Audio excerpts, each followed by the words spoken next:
Roger Christofferson here again with another first listen review. What turned out to what I thought was going to be kind of a slow week for music has actually turned out to be a pretty cool week for music. I grabbed a couple things I didn't know were coming about or didn't pay much attention to, this being one of them. It is Luke Morley, Songs from the Blue Room.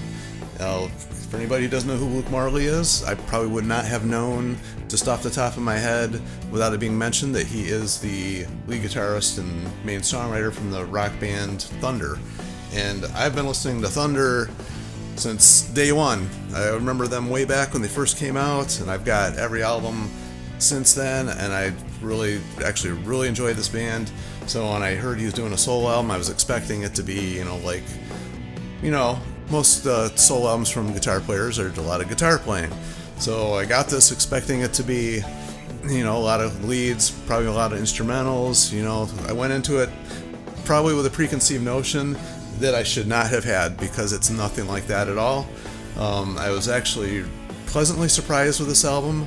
I would have enjoyed this album not even knowing who he was. So right from the start, I'm telling you guys, this is a good album. I really enjoyed it.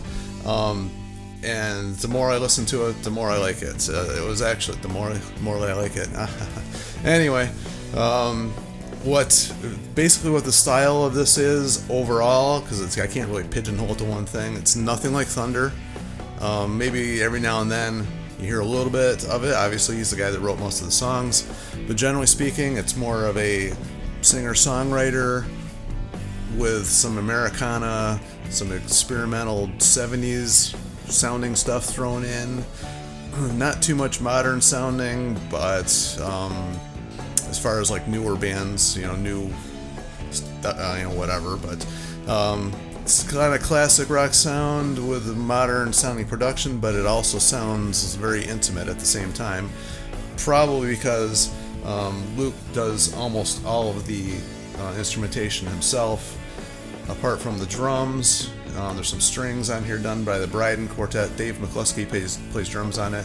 And they had Danny Boas, I'm actually not sure you pronounce that one, and Ricky Warwick come in and do some background vocals. You may know Ricky from, presently with Black Star Riders, Thin Lizzy, and The Almighty, I believe was the other band he sang for. I'm hoping I'm not getting that wrong. I'm pretty sure it's The Almighty.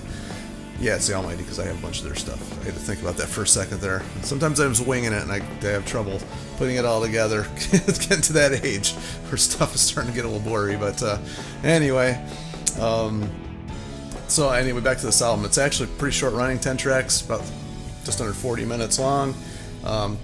Kicks in with a really cool way to start a song. It's called I Want to See the Light. It's he's got really clear sounding vocals, I guess kind of a baritone. It never really goes up super high, but it's not a thick sounding voice, but it's mature at the same time, if that makes any sense.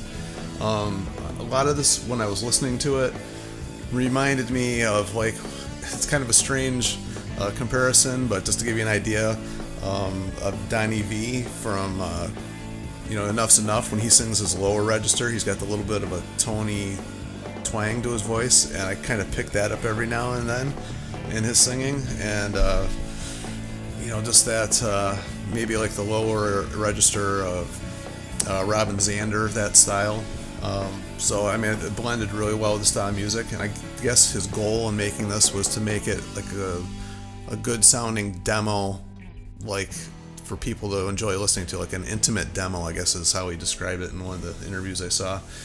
And because I do look up the stuff a little bit ahead of time just to know what I'm going to get into, but I didn't pick up on the fact that it wasn't going to be a guitar raging album at all, so somehow I missed that. But anyway, when it kicks into the next song, Killed by Cobain, which is basically about how, a lot of bands saw their fame and popularity kind of dwindle very, very rapidly at the beginning of the 90s. Thunder was kind of in that vein, even though they weren't really a glam rock band. They did have the long hair and the big anthemic songs. They were more of a, like a British rock. I mean, they are a British band, but more of that big British rock sounding, classic rock sound, I guess.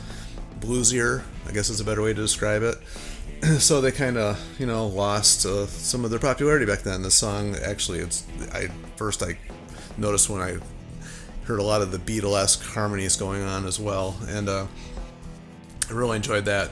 Errol Flynn is almost like the next track on here is kind of like a storytelling type piece. It almost sounds slightly country, but not really. Americana, I guess, is a good way to describe it. I enjoyed that one. It doesn't really start to get a little bit experimental or weird until the song Damage, where it comes in with like a cool little bouncy keyboard thing going on, and the music and all the other instrumentation actually kind of slowly builds with the song. And actually, I thought it was a really cool way to do a song. Not extremely catchy or anything like that, but it still held my attention because of the way the song was actually building. So I thought that was pretty cool. Then we get into like Nobody Cares, which is kind of a slower song. It actually had like I don't know, it's almost like a melancholy Greek type feel to it, if that makes any sense. But it's just kind of the mood I got from it, which was kind of cool. And then Watch the Sun Go Down was more of a jangly type, bouncier type happy song, which was kind of cool. Cry Like Rain, the next one on here, was still in that same vein, a little bit slower, but the vocals in this one were actually really, really drew me in. That's the thing I think I liked about this. He does there's a guitar solo on here, but it's not him. It's his guest musician Tony Myers, who I'm actually not familiar with. So if anybody knows who that is, I didn't look it up ahead of time.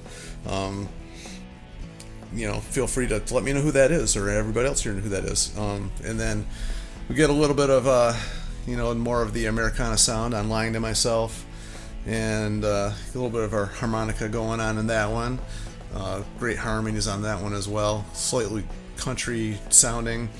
That takes us in I'm the One You Want, which is probably a little bit more of the one that sounds like thunder, I guess.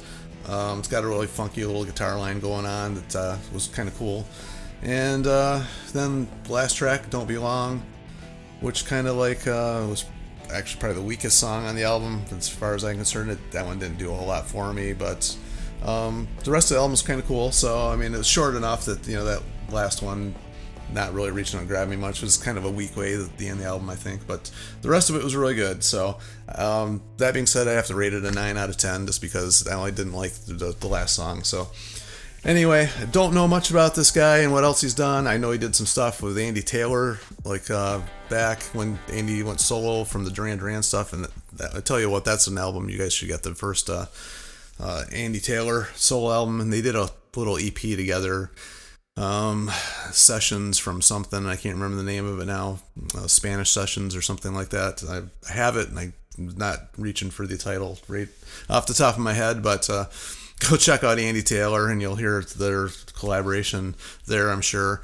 And check out some Andy Taylor stuff while you're at it. It's a little more rocking than this, kind of a punky pop sounding rock, Duran Duran-ish type stuff. I don't even know if I'm explaining that very well, but I'll save that. I should do that for one of my hidden gems and go into that a little bit more. But anyway, this one was really cool. Really enjoyed it. Feel free to share anything you guys know about him on the comments there, or any thunder stories you want to talk about, or anything I may have left out that you think is worth pointing out. As always, feel free to like, share, subscribe, and until next time, we'll see you.